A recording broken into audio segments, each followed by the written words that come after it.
If you've been watching MMA a while, you might think you already know everything about the sport. The thing is, you'd be wrong. From a fighter's under-the-radar movie role or the insane design ideas for the original Octagon, here are 10 unbelievable MMA facts you didn't know. Number 10. GSP's secret movie role. Okay, it's not technically a secret, but I'm willing to bet most of you don't know about it.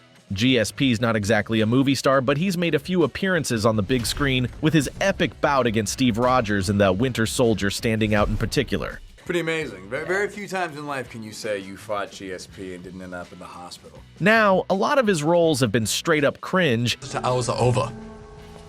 I'm here to see Diego. Visitor hours are over. Listen, I don't want any trouble, okay? But hidden in his spotty acting record is a legitimate gem of a performance, and it didn't even involve his face. I'm talking about his voiceover role in Monsters University, the sequel to the Pixar classic I personally couldn't stop watching as a kid. He played the fuzzy purple monster Art in the French dub of the film.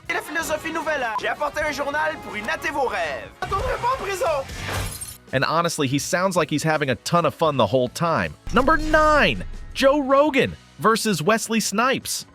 Joe's been a big part of the MMA scene for years by this point. It's kind of hilarious that I'm a commentator for MMA. Everyone back here is very excited, and I can't wait for this thing to get started. But despite having a solid body and a clear understanding of the sport, he's never gone as far as actually stepping into the octagon. That said, he almost went toe-to-toe with an opponent none of you would expect, Wesley Snipes. That's right. Rogan apparently trained for months for the fight. Trained for it for like 6 months. I was training twice a day, every day. And according to him, Snipes approached Campbell McLaren to book the bout because the star was in a bit of financial trouble. I think he just needed money.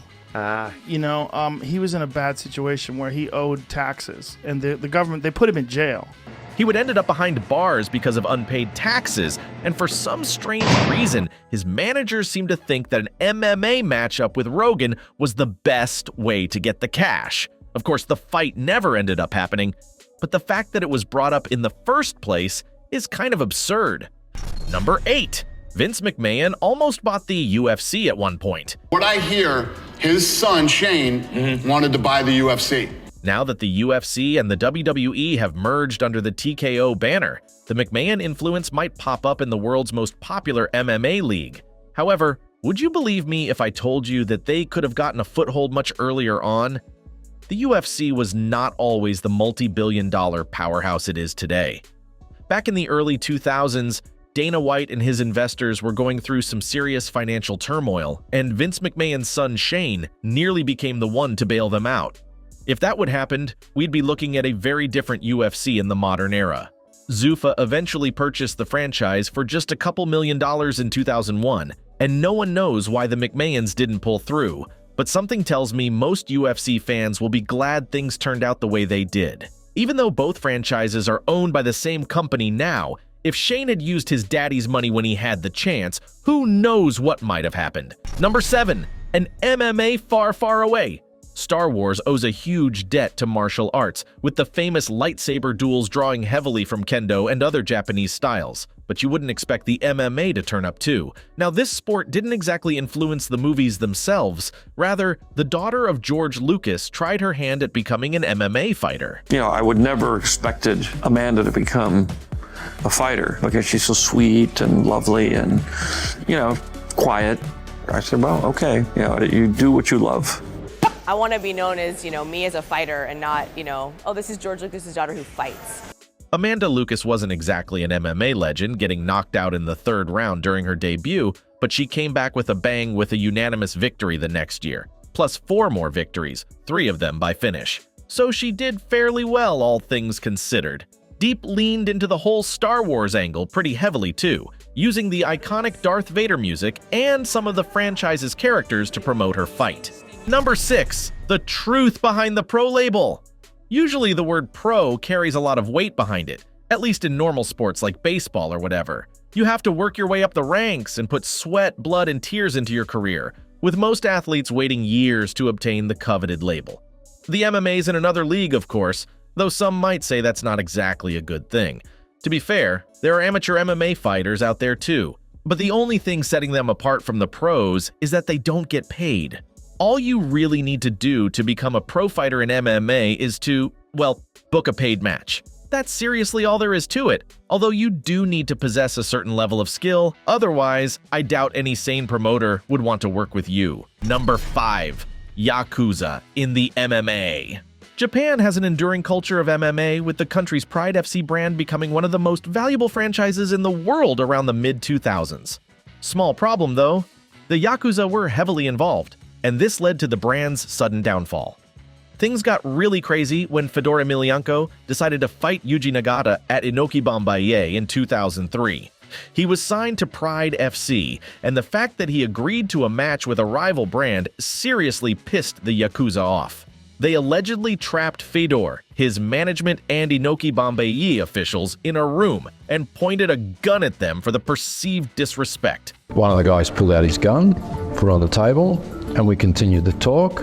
He picked the gun up and aimed it to my head and said, "You know what's going to happen if you don't side." The controversies became too much to handle by 2007, and Pride FC crashed and burned not long after.